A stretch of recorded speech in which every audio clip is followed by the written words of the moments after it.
ନୟାଗଡ଼ ପ୍ରଜାମଣ୍ଡଳ ମହିଳା ଡିଗ୍ରୀ ମହାବିଦ୍ୟାଳୟରେ ଆଜି ମନୁଷ୍ୟତ୍ୱ ବିଭାଗ ତରଫରୁ ବିଶ୍ୱ ଆତ୍ମହତ୍ୟା ନିରୋଧ ଦିବସ ପାଳନ ହୋଇଯାଇଛି। ବିଭାଗୀୟ ମୁଖ୍ୟ ଅନ୍ୱେଷା ମହାନ୍ତି ପ୍ରତି ପ୍ରଜ୍ୱଳନ କରି ସଭା ଉଦ୍ଘାଟନ କରିବା ସହ ଆତ୍ମହତ୍ୟା କିଭଳି ଏକ ଗୁରୁତ୍ୱପୂର୍ଣ୍ଣ ସମସ୍ୟା ଭାବରେ ସମଗ୍ର ବିଶ୍ୱକୁ କବଳିତ କଲାଣି ସେ ବିଷୟରେ ଆଲୋକପାତ କରିଥିଲେ।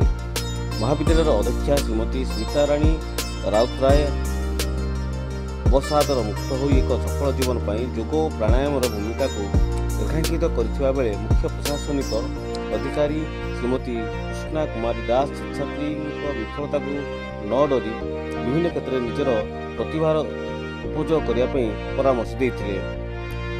ଅନ୍ୟମାନଙ୍କ ମଧ୍ୟରେ ଆଜି ୱାଇଆର୍ସି ମୁଖ୍ୟ ଶ୍ରୀମତୀ ମୀନାକ୍ଷୀ ବାଳା ମିଶ୍ର, ବିଜୟ ମହାପାତ୍ର ଏବଂ ଶ୍ରୀମତୀ କାଦମ୍ବିନୀ ଯାଦବ ନିଜ ନିଜର ମତ ରଖିଥିଲେ। ସ୍ୱାଗତିକା ମିଶ୍ର, ନନ୍ଦିନୀ ପରିଡ଼ା, ବିଷ୍ଣୁପ୍ରିୟା କୃତି ମହାବିଦ୍ୟାଳୟରେ ଛାତ୍ରଛାତ୍ରୀମାନଙ୍କ ମଧ୍ୟରେ ଆତ୍ମହତ୍ୟାକୁ ବୁଝିବା ହସ୍ତକ୍ଷେପ ପାଇଁ ପଦକ୍ଷେପ ବିଷୟରେ ନିଜର ପ୍ରବନ୍ଧ ପାଠ କରିଥିଲେ। ପରିଶେଷରେ ମହାବିଦ୍ୟାଳୟର ଶେଷ ବର୍ଷ ଛାତ୍ରୀ ଶ୍ରଦ୍ଧାଞ୍ଜଳି ଶାସମଲ ସମସ୍ତ ଅତିଥିମାନଙ୍କୁ ଧନ୍ୟବାଦ ଅର୍ପଣ କରିଥିଲେ। ଏହିପରି ଭାବେ ଆଜି ନୟାଗଡ଼ ପ୍ରଜାମଣ୍ଡଳ ମହିଳା ଡିଗ୍ରୀ ମହାବିଦ୍ୟାଳୟ ମଧ୍ୟରେ ଆଜି ମନୁଷ୍ୟତ୍ୱ ବିଭାଗ ତରଫରୁ ବିଶ୍ୱ ଆତ୍ମହତ୍ୟା ନିରୋଧ ଦିବସ ଆନୁଷ୍ଠାନିକ ଭାବେ ଅନୁଷ୍ଠିତ ହୋଇଯାଇଛି।